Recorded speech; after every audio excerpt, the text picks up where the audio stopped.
Amen. Bon matin. Ça ici, c'est les papiers de secours. Ici.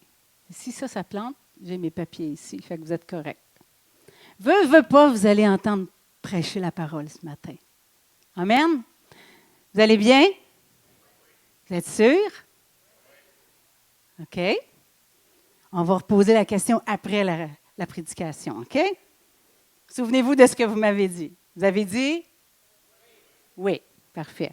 Amen. Alléluia. Ce matin, j'ai eu à cœur de vous parler d'un verset qui m'a chicoté longtemps. Je ne sais pas pour vous, mais quand on lit la parole des fois, si vous vous rappelez dans la parole, dans les évangiles, ça dit que souvent les gens ne comprenaient pas trop ce que Jésus voulait dire. Hein? Même Jésus dit qu'il parlait en parabole parce que ce n'est pas tout le monde qui avait à voir et à comprendre ce qu'il avait à dire. Et imaginez maintenant pour nous, eux, ils vivaient près de Jésus, dans la même culture que Jésus, dans la même période, et eux avaient de la misère à comprendre.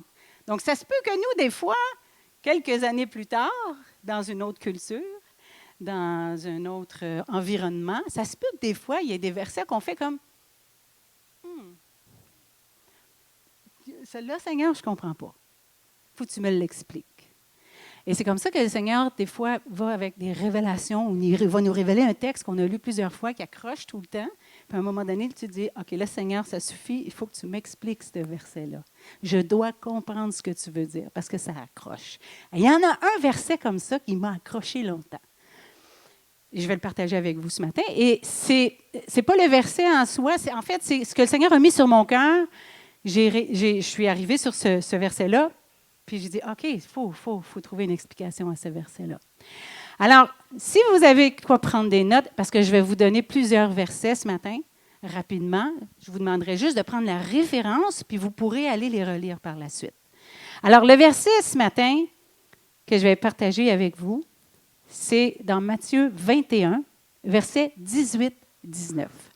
Alors, Seigneur, je te prie de mettre ta main sur le message de ce matin. Je te prie de mettre ta main sur nos cœurs, sur notre intelligence, sur nos pensées, afin qu'on puisse absorber ce que toi, tu veux nous dire, Seigneur. Afin qu'on puisse comprendre ce que tu veux nous dire. Il y a toujours quelque chose à comprendre derrière ce que tu dis. Et Seigneur, ce matin, c'est ce qu'on veut avec toi.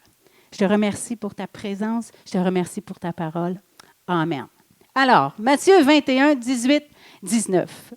Le lendemain matin, en retournant à la ville, il eut faim. Alors ça, c'est Jésus qui parle. Jésus eut faim. Il vit un figuier sur le bord du chemin et s'en approcha, mais il n'y trouva que des feuilles. Il lui dit que jamais plus tu ne portes de fruits, et le figuier sécha immédiatement. C'est dur un peu, je trouve. Hein? Quand on lit de même, là, voyons, Seigneur, il me semble que je ne te reconnais pas dans ce que je lis. Mais ce qui est pire, c'est quand on lit dans Marc, le même verset dans Marc. On va aller voir, OK? Marc 11, 13 dit ceci. Apercevant de loin un figuier qui avait des feuilles, il alla voir s'il y trouverait quelque chose, mais s'en étant approché, il n'y trouva que des feuilles, car ce n'était pas la saison des figues. Mais là, moi, je le trouve encore plus compliqué à comprendre. Pas vous? Le premier, c'est comme, OK, Seigneur, t'es raide, pas de fruits, tu sèches. Mais le deuxième, Marc, il va dire, c'était pas la saison des fruits. C'était pas la saison des figues. Et là, mon questionnement, c'est, bien justement, pourquoi le Seigneur a maudit ce figuier-là? Oui, il l'a maudit.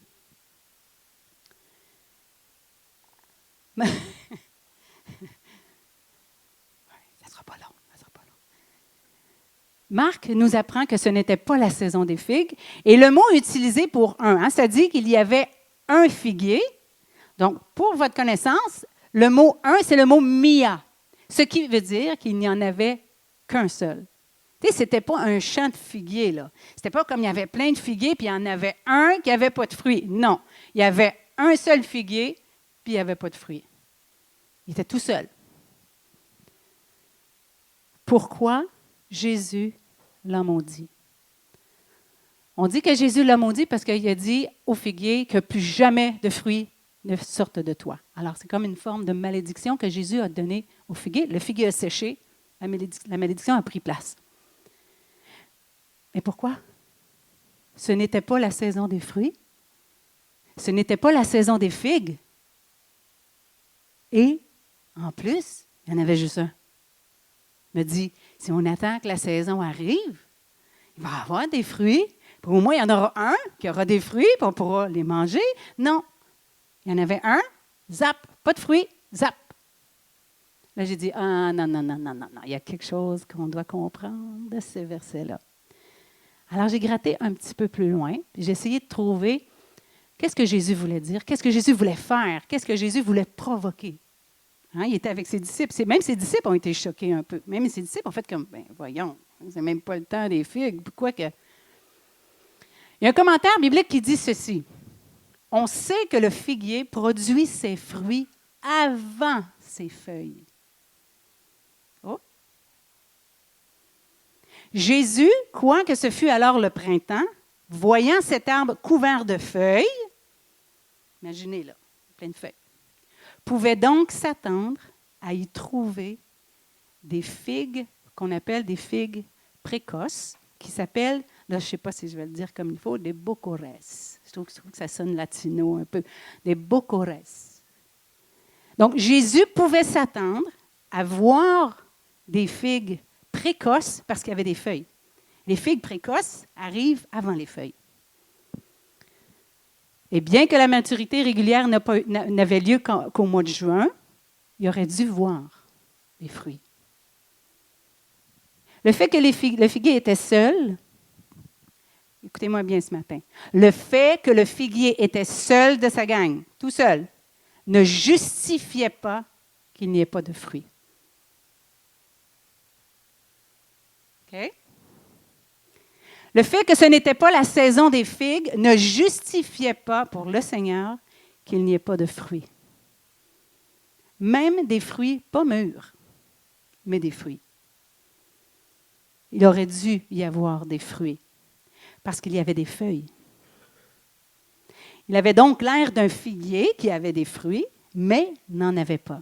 Jésus ne lui reproche pas, écoutez bien ceci, Jésus ne lui reproche pas d'avoir des fruits pas mûrs. Il lui reproche de ne pas en avoir du tout. Une différence. S'il y avait eu des fruits pas mûrs, même s'ils sont pas mûrs, Jésus n'aurait pas maudit le figuier parce qu'il y avait des fruits. Mais il n'était pas mûr. Mais là, Jésus, il dit qu'il n'y en a pas du tout des fruits. Alors, mon cheminement dans cette réflexion-là se fait peu à peu. Et j'ai dit, ben, attends, on va continuer de gratter, on va aller voir qu'est-ce qu'il y a en dessous de ces feuilles-là. On va aller voir qu'est-ce qui se passe avec ce figuier-là. Et cette réflexion-là m'a amené à comprendre une chose. C'est qu'on doit porter du fruit. On doit avoir des fruits, même s'ils ne sont pas mûrs. Mais il doit avoir quelque chose qui bourgeonne, qui est déjà là, prêt à devenir des fruits mûrs. Mais on doit avoir des fruits. C'est extrêmement important qu'on porte du fruit. On ne peut pas juste avoir des feuilles pour avoir l'air d'un figuier. Mais que ce sont nos fruits qui vont déterminer si on est vraiment un figuier. Ou à tout le moins, un figuier utile, hein, que Jésus peut venir, cueillir un fruit, le manger et se rassasier. Peu importe la saison, ce n'était pas la saison des figues, peu importe la saison, on doit avoir des fruits. Comprenez-vous? C'est ce que Jésus nous dit. La saison n'est pas importante. Qu'on soit 1 ou qu'on soit 10 000, ce n'est pas important non plus. Même seul, avec Jésus, on doit porter du fruit. Amen? Vous êtes toujours avec moi? Que ce soit une bonne saison ou non, qu'on soit dans la saison des fruits ou non, on devrait porter du fruit. Et si c'est important pour le Seigneur, moi c'est ce que j'ai remarqué dans ce texte-là, si c'est important pour le Seigneur, ça doit être important pour nous. Amen? Si le Seigneur a pris la peine d'aller voir en dessous des feuilles pour voir s'il y avait des fruits, il faut qu'on soit capable de lever nos feuilles pour que le Seigneur puisse voir nos fruits. Amen? Imaginez là, un soldat camouflé. Vous savez, quand ils mettent des branches d'arbres partout, là, puis là, ils ne bougent plus. Ils ont de l'air des arbres. Là. Des fois, ils vont s'étendre sur le sol, puis ils ont comme du gazon partout. Mais si vous levez les feuilles, là, est-ce que c'est un arbre qui est en dessous? Non, c'est un soldat. Comprenez? Fait qu'on ne doit pas être juste avec des habits de camouflage. On ne doit pas juste avoir des feuilles. On doit voir en dessous de nos feuilles qu'on est vraiment un figuier avec des fruits. Et c'est les fruits qui vont montrer la différence. Amen? Vous êtes avec moi ce matin? Alors ça, c'est la base. Ça, c'est l'introduction. OK? On comprend l'importance pour Jésus, les fruits. Alors, le titre du message ce matin, c'est Réflexion salade de fruits. Vous savez pourquoi j'ai mis une salade de fruits? Parce que je veux qu'à chaque fois, après ça, à partir de maintenant, que vous allez voir une salade de fruits, vous allez vous rappeler de message. Ça, c'est tactique psychologique. Non. Non, mais c'est important de se rappeler les messages qu'on entend, de les absorber, de les ingérer, comme on a parlé dans le jeûne et prière, de les digérer, mais de les mettre en pratique. Et des fois, une image, ça nous aide à nous en rappeler. Parce qu'on oublie vite. Moi, j'oublie vite. Moi, je n'ai pas d'image comme ça, j'oublie vite. Mais avec une image, je me rappelle un peu plus. Donc, je me suis posé la question, dans ma réflexion salade de fruits, qu'est-ce que c'est un fruit? Est-ce que vous savez c'est quoi un fruit? Bien, pas ces fruits-là, mais un fruit, les fruits dont Jésus parle.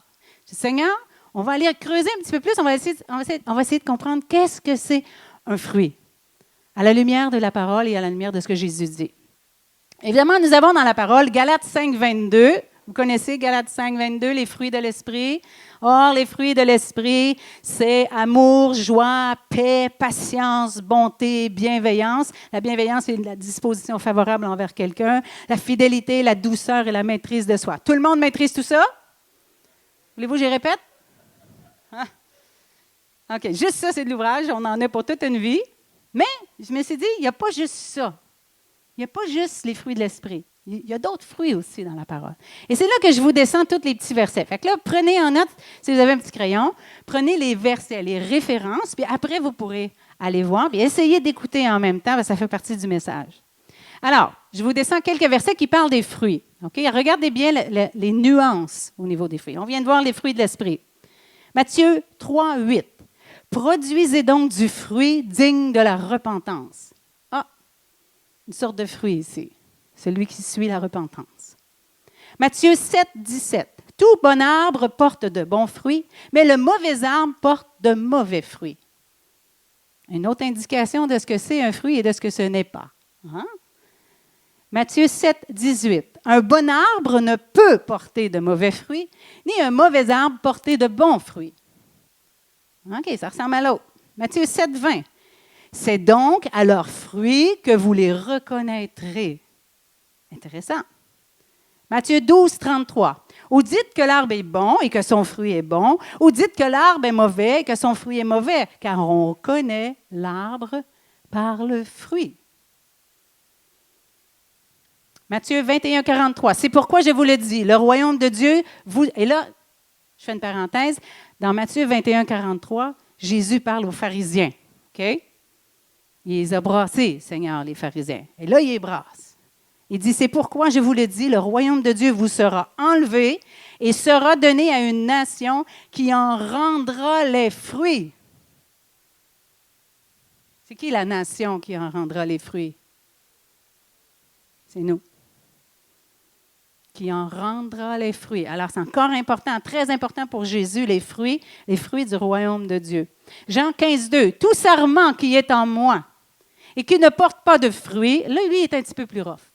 Il le retranche et tout sarment qui porte du fruit, il l'émonde afin qu'il porte encore plus de fruits. Jean 15, 8. Si vous portez beaucoup de fruits, c'est ainsi que mon Père sera glorifié et que vous serez mes disciples. Si vous portez beaucoup de fruits, c'est ainsi que mon Père sera glorifié. Donc, les fruits que nous portons servent à glorifier Dieu. C'est bon, ça? C'est important de savoir ça. Amen. Jean 15, 16. Ce n'est pas vous qui m'avez choisi, mais moi je vous ai choisi et je vous ai établi afin que vous alliez et que vous portiez du fruit et que votre fruit demeure.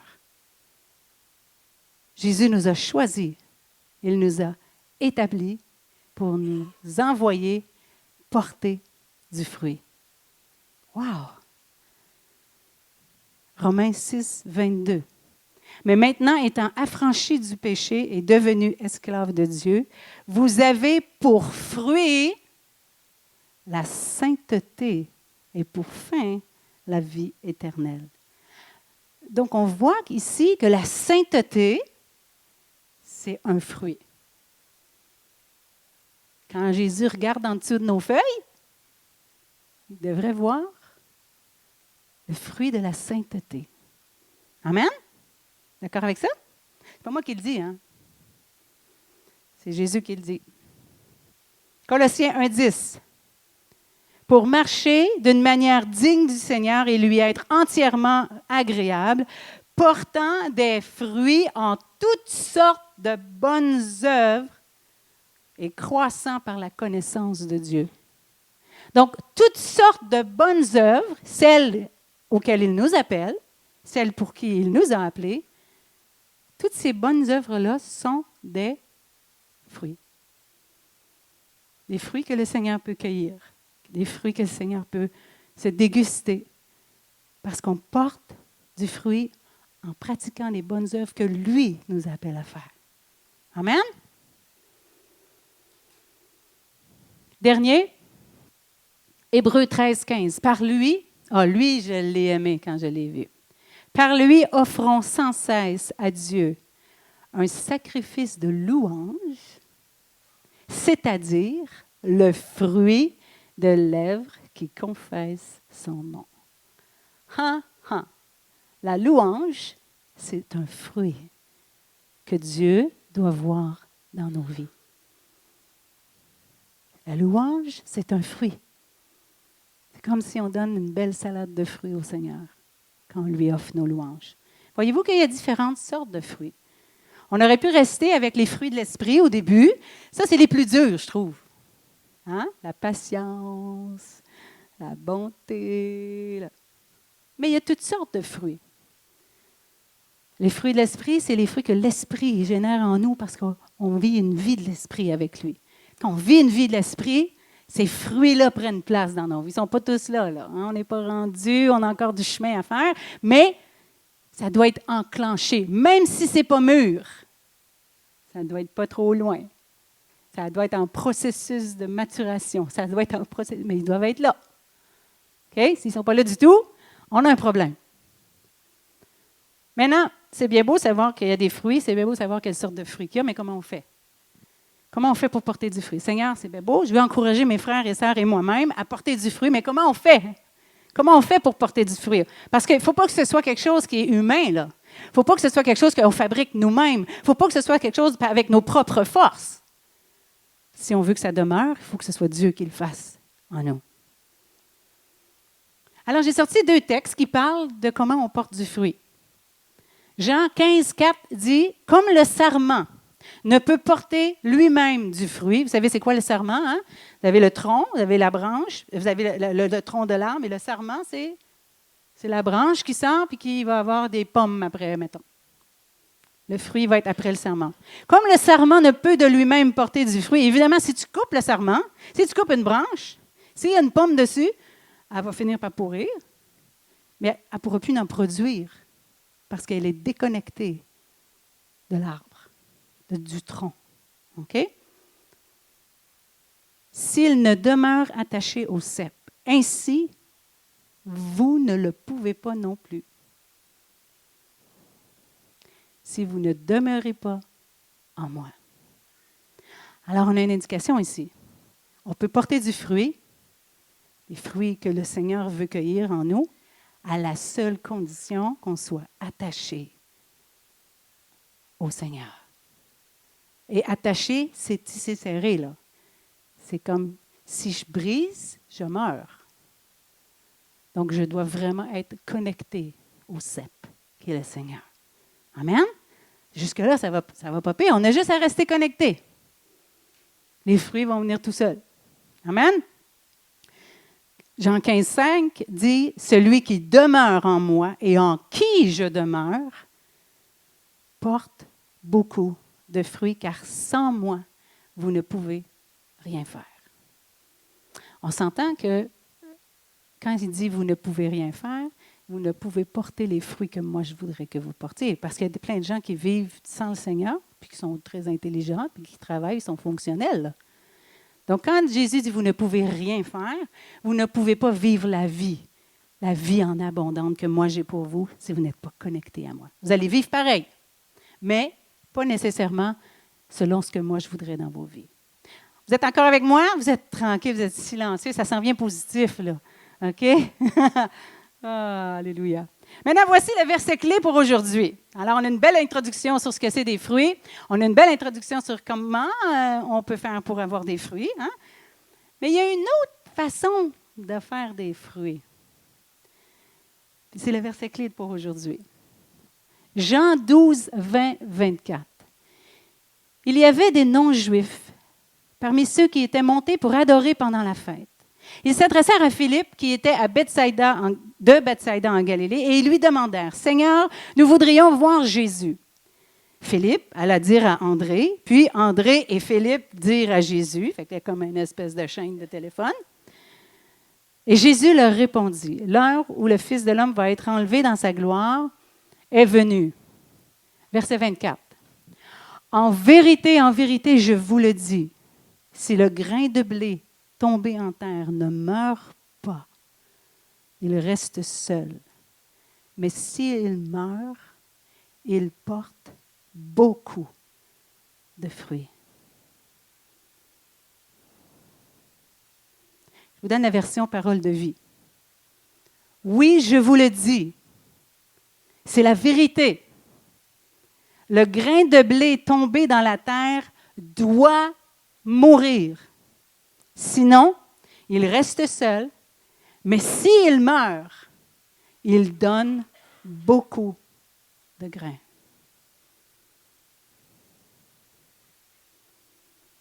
Jésus parle ici de lui-même. Il parle de sa mort, OK? Ça, c'est clair. Sa mort qui s'en vient. Il est en train de dire, il faut que je meure pour qu'il y ait des fruits qui sortent de cette mort-là. On est d'accord avec ça. Et on est tous d'accord aussi pour dire que la mort de Jésus a porté beaucoup de fruits. Amen. Merci Seigneur. Par contre, je crois que cette parole s'adresse à nous aussi. Parce que Jésus parle d'un grain de blé. S'il avait dit un grain de moutarde, je n'aurais pas rien à vous dire ce matin. Mais il a dit un grain de blé. Et la raison pourquoi je pense que Jésus parle aussi pour nous, c'est parce que nous-mêmes, on est appelés du blé dans la parole. Est-ce que vous ne croyez pas, hein? Hein? Vous n'êtes pas sûr? Ah, on va aller voir. Plusieurs fois dans la parole, nous sommes appelés du blé. Je vous donne une parabole, rapidement. La parabole de la mauvaise herbe. Matthieu 13, de 24 à 30. Je vais lire rapidement. Il proposa une autre parabole et il dit, « Le royaume des cieux est semblable à un homme qui a semé la bonne semence dans son champ. Mais pendant que les gens dormaient, son ennemi vient, sema de l'ivraie au milieu du blé. Oh. Et il s'en alla. Lorsque le blé eut poussé en herbe et donné du fruit, oh, ça a connecté notre affaire là. L'ivraie parut aussi. Les serviteurs du maître de la maison vinrent lui dire, « Seigneur, n'as-tu pas semé de la bonne semence dans ton champ? D'où vient donc qu'il y ait de l'ivraie? » Il répondit, « C'est un ennemi qui a fait cela. » Et les serviteurs lui dirent, « Veux-tu que nous allions l'arracher? » « Non, dit-il, de peur qu'en arrachant l'ivraie, vous ne déraciniez en même temps le blé. Laissez croître ensemble l'un et l'autre jusqu'à la moisson. Et à l'époque de la moisson, je dirai aux moissonneurs, arrachez d'abord l'ivraie, et liez-la en herbe pour la brûler, mais amassez le blé dans mon grenier. » Et ça, frères et sœurs, c'est nous, le blé. Est-ce que j'ai raison? Oui, OK. Le blé, c'est nous. Luc 3, il leur répondit à tous, ça c'est Jean-Baptiste, moi je vous baptise d'eau, mais il vient celui qui est plus puissant que moi, et je ne mérite pas de délier la courroie de ses sandales. On connaît ce verset-là. Lui, il vous baptisera d'Esprit Saint et de feu. Il a son vent à la main, puis il nettoiera son air. Il amassera le blé dans son grenier, mais brûlera la paille dans un feu qui ne s'éteint pas. Matthieu 3, 12 va ramener ce même texte-là de Jean-Baptiste. Vous savez, c'est quoi son vent? Quand il dit, il a son vent. Au début, je pensais son air. Je pensais que c'était comme son air pour respirer. Mais ça serait un petit peu méchant de dire ça. Je vais nettoyer mon air. Non, non. L'air, c'était le lieu où, quand il ramassait le blé, il prenait tout le blé, il le mettait dans un espace. Ça faisait comme une espèce de montagne, là, une petite montagne de blé. Il appelait ça l'air du blé. Il mettait tout le blé là. Puis après ça, ils prenaient leur vent. Le vent, c'est une espèce d'assiette ronde en paille. Puis là, il brassait le blé là-dedans, puis toutes les cochonneries tombaient. Okay? C'est comme pas un égouttoir, là, mais en tout cas, là, vous irez voir ça. VAN, un vent, c'est pour nettoyer le blé. Et donc, moi, j'ai compris, frères et sœurs, qu'on est du blé. On est du blé. Et donc, si Jésus parle du grain de blé qui tombe en terre et qui doit mourir, bien, il parle de nous aussi. Comme je disais tantôt, s'il avait parlé d'une graine de moutarde, bien là, on ne pourrait pas faire le lien. Mais parce qu'il dit un grain de blé, s'il tombe en terre, s'il ne meurt pas, il reste seul. Mais s'il meurt, il porte beaucoup de fruits. Donc, est-ce que vous êtes prêts à mourir ce matin? C'est figuratif, OK? Juste pour les gens qui vont... OK? C'est pas au sens propre, s'il vous plaît. Ne prenez pas mes mots pour... Hein? Roland, tout est accompli. C'est Jésus qui a fait le sens propre. Nous, c'est figuratif ce matin, OK? Au sens figuré, êtes-vous prêts à mourir? Oh! En vérité, je vous le dis. Si le grain de blé tombé en terre ne meurt pas, il reste seul. Mais s'il meurt, il porte beaucoup de fruits.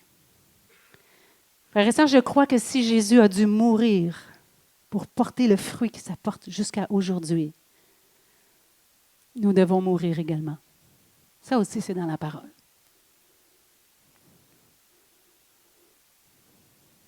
Seul Jésus devait accomplir le sens propre de mourir. Nous, on doit accomplir le sens figuré de mourir.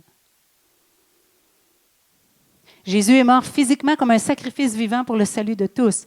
Mais il est aussi, écoutez bien, il est aussi mort à sa volonté. Croyez-vous ça? Jésus était dans les cieux avec le Père. Jésus a dû mettre de côté son royaume pour accomplir la volonté de son Père. Jésus est mort à sa propre volonté. Jésus était dans les cieux. Et pour accomplir la volonté de son Père, il a dû mourir à ça. Il a dû mourir à sa gloire. Ouch! Jésus est mort à toute ambition personnelle. À toute aspiration pour faire la volonté de Dieu et porter du fruit. Jésus est mort à l'orgueil. Il aurait pu dire, ben, je suis Dieu. Je veux dire, on fait un team, on fait une équipe, Seigneur. Père, on fait une équipe. Moi, toi, le Saint-Esprit, je suis Dieu. Pourquoi? Il y en a un qui a été orgueilleux, hein? On le connaît. Mais Jésus est mort à son orgueil. Parce qu'il aurait pu. Mais il est mort à son orgueil. En fait, il n'y en avait pas d'orgueil, c'était Dieu, vous allez me dire, vous avez bien raison. Mais il y en a un qui en a eu assez du front pour avoir de l'orgueil devant Dieu. Jésus n'a pas eu cet orgueil-là. Jésus était humble. Il est mort à son orgueil. Il n'y en avait même pas d'orgueil. Jésus est mort à son bien-être pour porter du fruit. Pour porter les fruits que Dieu voulait qu'il porte, il a dû mourir à son bien-être dans les cieux avec son Père. Être détaché de son Père pendant un temps. Jésus est mort à son standing personnel. Il était Dieu. Il est Dieu. Jésus est mort. Jésus est mort aux insultes et à sa réputation pour porter du fruit. Il a été insulté. Il a été bafoué. Frères et sœurs, s'il n'était pas mort à l'insulte, il n'aurait pas jamais été jusqu'au bout. Mais il a décidé de mourir à l'insulte. C'est intéressant. Frères et sœurs, quand tu es mort, tu ne ressens plus rien. Tu es mort. Ni la frustration, ni la vengeance, ni le désir de reconnaissance, ni la première place. Quand tu es mort, tu ne souffres plus de l'injure. Tu es mort. Un mort, ça ne souffre plus. Tu ne souffres plus de la blessure, tu ne souffres plus de l'offense parce que tu es mort. Quand tu es mort, frères et sœurs, rien, et je dis bien rien, ne peut t'atteindre parce que tu es mort.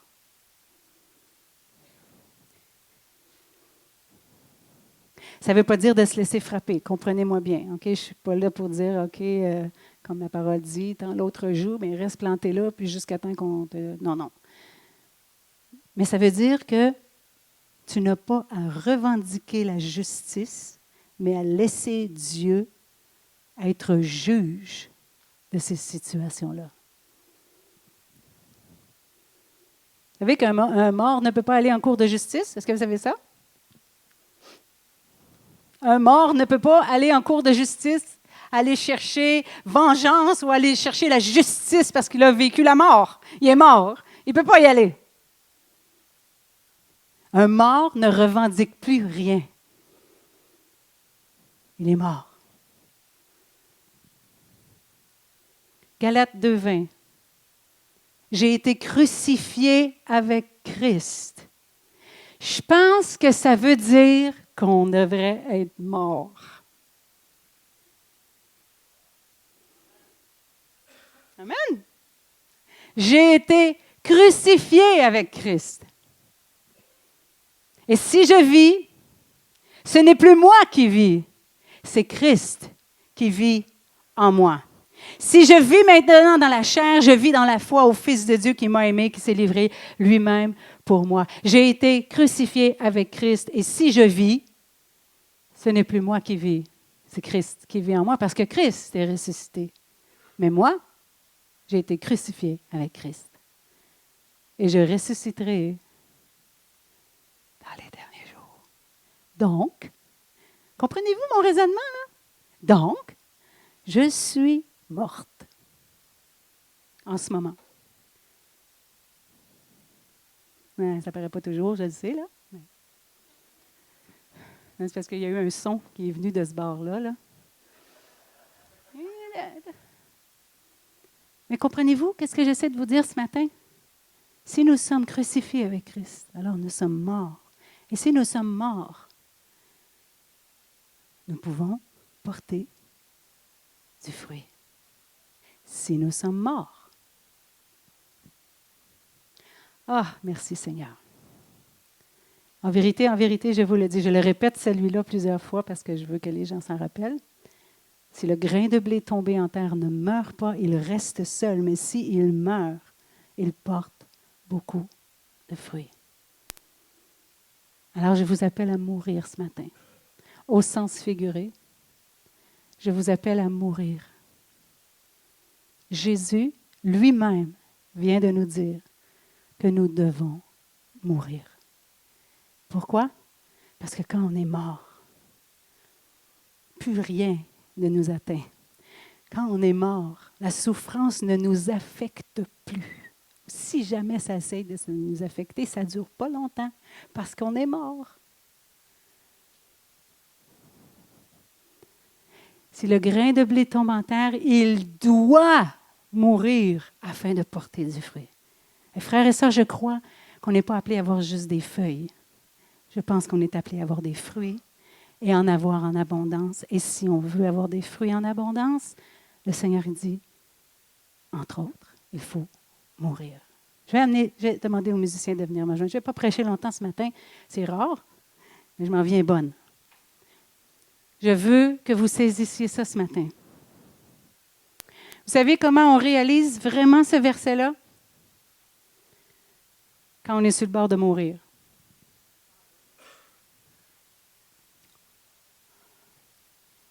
Est-ce que c'est déjà arrivé à quelqu'un ici d'être sur le bord de mourir? Non? Je pense que vous savez assez que moi, ça m'est arrivé. Je ne vais pas répéter l'histoire parce que Normand en parle trop souvent déjà. Mais quand on est proche de mourir, frères et sœurs, on réalise que notre vie ne vaut rien si elle n'est pas à la gloire de Dieu. Parce que demain matin, on est parti. Dans une seconde, on peut être parti. Le cœur, quand ça décide d'arrêter, ça arrête. Une seconde, tu es là, l'autre seconde, tu n'es plus là. Tu sors d'ici, tantôt, c'était peut-être la dernière fois qu'on se voyait. Quand tu passes proche de mourir, frère et sœur, tu réalises que ta vie ne vaut rien. Pas qu'elle ne vaut rien, vous comprenez ce que je veux dire? Que demain matin, on peut être parti. Dans une seconde, on peut être parti. Et c'est là qu'on réalise que notre mort a plus d'importance que notre vie. Parce que quand on est mort et on n'est plus affecté par les choses de cette vie, ben on peut marcher beaucoup plus dans la présence de Dieu. On peut beaucoup plus accepter la volonté de Dieu. On peut beaucoup plus marcher dans ses voies. On peut beaucoup plus entendre quand il dit à gauche, oui, moi je tourne à gauche, je suis morte de toute façon. J'ai rien à dire, c'est le Seigneur qui décide. Mais quand je suis vivant, je décide. Si je reste en vie, je décide. Tourne à gauche. Ah, ça ne me tente pas, Seigneur. J'aime bien mieux faire ça. C'est pour ça que Jésus nous dit que si on meurt, on va porter pas mal plus de fruits. Il a dit, vous ferez des choses encore plus grandes que moi. Mais pour ça, on doit mourir, frères et sœurs. Oh, wow! Dernièrement, je termine bientôt, dernièrement, on a dû faire face au décès du papa de Normand. Et on a appris un petit peu comment ça marchait. Tu peux commencer à m'accompagner si tu veux, doucement. Merci. On a appris un petit peu comment ça fonctionne, les successions, les testaments, puis les affaires de même. Nous, ça a été relativement quand même simple parce que le père de Normand, ce n'est pas un multimilliardaire qui a plein d'édifices partout à Montréal. Ben non. Donc, c'est assez simple dans ce temps-là. Mais savez-vous ce qu'il faut faire, par contre? Moi, je ne savais pas ça. Savez-vous que si quelqu'un décède, vous devez renoncer à la succession. Notarié, là, avec un... OK? Si vous ne le savez pas, je vous l'apprends ce matin. Quelqu'un décède dans votre famille et vous êtes sur le testament, soit que vous l'êtes officiellement ou par défaut, c'est-à-dire que si l'épouse refuse, automatiquement, c'est les enfants. Si les enfants refusent, c'est automatiquement les petits-enfants. Mais savez-vous que vous devez renoncer par notarié, par acte notarié, on appelle ça un acte de renonciation, parce que si vous ne renoncez pas, vous êtes réputé avoir accepté la succession. Donc, les petits-enfants doivent aussi, évidemment, s'ils sont mineurs, les parents signent pour eux, doivent aussi refuser parce que vous savez que quand il y a une succession, il y a les biens, il y a les dettes qui viennent avec. Quand il n'y a pas de biens, il y a juste des dettes, ça ne te tente pas trop. Mais vous devez renoncer de façon légale. C'est le moyen que le gouvernement donne à des gens comme vous et moi qui ne veulent pas prendre les dettes de quelqu'un. Mettons qu'il n'y a pas de biens. S'il y avait 300 millions de biens, on n'en aurait même pas parlé, on l'aurait accepté. Mais là, c'est un peu l'inverse. Rappelez-vous-en, vous devez renoncer. Sinon, vous êtes réputé avoir accepté. OK? Pour refuser une succession, il faut un acte de renonciation. Ma cousine est notaire, puis elle m'a expliqué ce que ça voulait dire. Elle m'a dit, tu n'as pas d'obligation, mais tu n'as pas de droit non plus. OK? Donc, on renonce, une succession, on n'a pas d'obligation de payer les dettes, mais on n'a aucun droit sur le moindre dollar qui est dans le compte de banque non plus. OK? Pas d'obligation, pas de droit non plus. Je voulais faire une analogie avec ce qu'on parle ce matin. Moi, je trouvais que ça fitait. L'acte de renonciation selon le royaume. Mettons là, pour refuser la succession de l'ennemi. OK? Mettons qu'on veut refuser la succession de notre ennemi, Satan. Tu as l'obligation de porter du fruit, mais pour y parvenir, tu dois mourir et abandonner tes droits. Je répète. Pour refuser la succession de l'ennemi de Christ, tu as l'obligation de porter du fruit. C'est ce que Jésus nous a dit. Mais pour y parvenir, tu dois mourir et abandonner tes droits. C'est beau, hein? Abandonner tes droits. Quand tu es mort, tu n'en as plus de droits. Jésus est mort à toute ambition, toute aspiration pour faire la volonté de son Père et porter du fruit de façon incroyable depuis des milliers d'années maintenant. La mort de Jésus fait en sorte qu'aujourd'hui, on peut voir plein de fruits de la mort de Jésus 2000 ans plus tard. Mais il a dû mourir. Mourir à notre orgueil. Je vais aller jusqu'à dire mourir à notre estime de soi. Oups, là, je vais peut-être toucher des petites cordes sensibles parce que c'est très mondain, l'estime de soi. Vous savez que certains chrétiens, théologiens, pensent que même l'estime de soi n'est pas biblique. Pourquoi? Parce que c'est la tendance contraire à ce que la parole dit. Je vous donne quelques exemples, OK? Il y a 4 piliers pour l'estime de soi. Je vais vous en donner 3. Le sentiment de confiance, ça fait partie d'un pilier de l'estime de soi. Je ne dis pas que c'est mauvais, là, mais je veux juste vous montrer comment c'est contraire parfois à ce que la parole dit. Le sentiment de confiance, c'est un des piliers. Jésus dit, « Sans moi, vous ne pouvez rien faire. » Il faut mourir. La connaissance de soi. Or, la vie éternelle, c'est qu'ils te connaissent, toi, le seul vrai Dieu, pas soi-même. Frères et sœurs, on n'est pas appelé à se connaître soi-même, mais juste soi-même. On est appelé à connaître Jésus. Croyez-moi, si on se met à connaître Jésus, on va se connaître nous-mêmes. Notre identité, c'est en lui qu'on doit la trouver. C'est pas en ce que nous, on est capable de faire. C'est pour ça que des fois, il faut faire attention. La pensée du monde, des fois, c'est cute, mais c'est juste sur le bord d'être contraire à la parole de Dieu.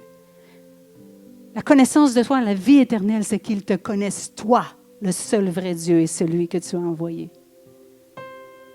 3e pilier, le sentiment de compétence. Ne t'appuie pas sur ta propre sagesse. Comprenez-vous? Là, je ne suis pas en train de dire qu'il ne faut plus qu'on ait d'estime puis que là, il faut qu'on commence à se plaindre. Non, non, non, non, non. Mais l'estime de nous-mêmes, c'est à travers les yeux de Jésus qu'on doit aller la chercher. On a de la valeur, pas parce qu'on se connaît nous-mêmes, pas parce qu'on est compétent. On a de la valeur parce que Christ est mort pour nous. On a de la valeur parce que lui, il a jugé qu'on était assez important pour donner sa vie pour chacun de nous. Comprenez, il faut juste faire attention des fois. C'est beau l'estime de soi, ça sonne bien, mais il faut qu'elle soit à travers Jésus et sa parole. Donc, l'estime de soi, oui, mais à la lumière de la parole. À un moment donné, il y a une phrase qui est venue sur mon cœur. Puis, je ne sais même pas si c'est quelque chose que j'ai lu. C'est peut-être quelque chose que j'ai lu parce que je ne dis pas des belles choses comme ça, moi. Quelle liberté lorsque le seul regard qui importe est le sien. Quelle liberté lorsque je n'ai pas à attirer les regards de mes frères et sœurs sur moi, lorsque je n'ai pas besoin de les épater, lorsque je n'ai pas besoin... Quelle liberté lorsque tout ce qu'il y a d'important, c'est son regard à lui, dans la vérité. Dans la vérité.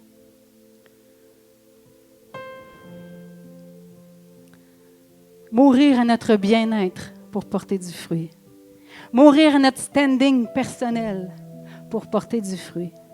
Mourir à l'insulte, mourir à l'injure, mourir à la blessure, mourir à l'offense. Mourir à notre réputation.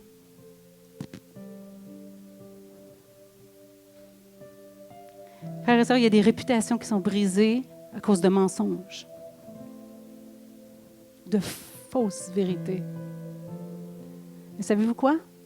Ma réputation, c'est en haut que je vais la chercher. Quand je suis devant Dieu et je dis, Seigneur, c'est pas vrai, tu sais que c'est pas vrai, Seigneur. Tu sais que c'est pas vrai. Tu connais mon cœur. Seigneur, tu sais que c'est pas vrai. Et le Seigneur me dit, oui, je sais que c'est pas vrai. Alors c'est tout. Je meurs à la mauvaise réputation. Alléluia. Mourir à nos frustrations. Mourir à notre désir de vengeance, mourir à notre désir de reconnaissance, mourir à la première place. C'est pas important. La première, la dernière, celle du milieu. Il n'y en a pas de place dans le royaume de Dieu. Savez-vous quoi? On est tous à la première place. On est tous égaux à la même place pour Dieu. C'est pour ça que Jésus dit, ne va pas t'asseoir en avant. Là, restez en avant, ceux qui sont en avant. On veut du monde en avant ici à l'Assemblée. Il n'y en a pas assez en avant. Mais comprenez, c'est pour ça que Jésus dit, essaye pas de trouver, d'aller chercher les premières places. Va en arrière. Puis laisse les autres t'amener à la première place en avant. Laisse les autres te louer. Cherche pas. Meurs à la première place. Meurs à la première place. Désire la dernière. Puis tu vas voir que le Seigneur va t'en donner une première place, lui. Il faut mourir, frères et sœurs, pour porter du fruit. Parce que si on reste vivant, on garde le contrôle. Si on reste vivant, on veut tout gérer et on refuse des fois la volonté de Dieu parce qu'on reste vivant. Si on meurt, on n'a plus de volonté. On n'a plus de droit. Quand tu es mort, tu ne ressens plus rien. Quand tu es mort, tu ne souffres plus parce que tu es mort. Quand tu es mort, rien ne peut t'atteindre. Un mort ne ressent plus rien, ne revendique plus rien. Il est mort. Avant de mourir sur la croix, frères et sœurs, Jésus est mort à bien des choses. Il faut juste lire son parcours, comment il a été traité. Il a fallu qu'il meure à bien des choses avant de mourir sur la croix. Et ça veut quoi? Porter sa croix. Qu'est-ce que ça veut dire alors? Porter sa croix. Jésus s'en allait à la croix. Jésus s'en allait mourir pour nous à la croix. Mais avant de se rendre là, il y a eu un chemin parcouru. Et il y a eu beaucoup de choses que Jésus a dû mourir pour parvenir à arriver jusqu'à la fin. Porter sa croix, c'est mourir un peu chaque jour. À la pensée du monde et à notre chair égoïste pour porter du fruit et ainsi faire la volonté de Dieu. Êtes-vous prête à mourir? Wow! Si le grain de blé qui tombe en terre ne meurt pas, il reste seul. Mais s'il meurt, il porte beaucoup de fruits. Moi, j'aimerais ça qu'il y ait plein de salades de fruits partout ici dans le sanctuaire. Des belles salades de fruits que tout le monde pourrait goûter, que Jésus pourrait goûter. Mais dans la parole, ça dit, si on veut porter beaucoup de fruits, on doit mourir.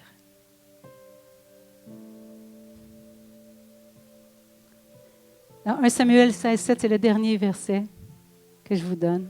Ça dit ceci. L'Éternel ne considère pas ce que l'homme considère. L'homme regarde à ce qui frappe les yeux, aux feuilles. Hein? L'homme regarde les feuilles. Mais l'Éternel regarde au cœur. Et moi, j'ai rajouté, je sais qu'on n'a pas le droit de rajouter, mais je ne l'ai pas vraiment rajouté parce que Jésus le dit. L'Éternel regarde au cœur et Jésus regarde aux fruits. Est-ce qu'on peut se lever ensemble? Alléluia.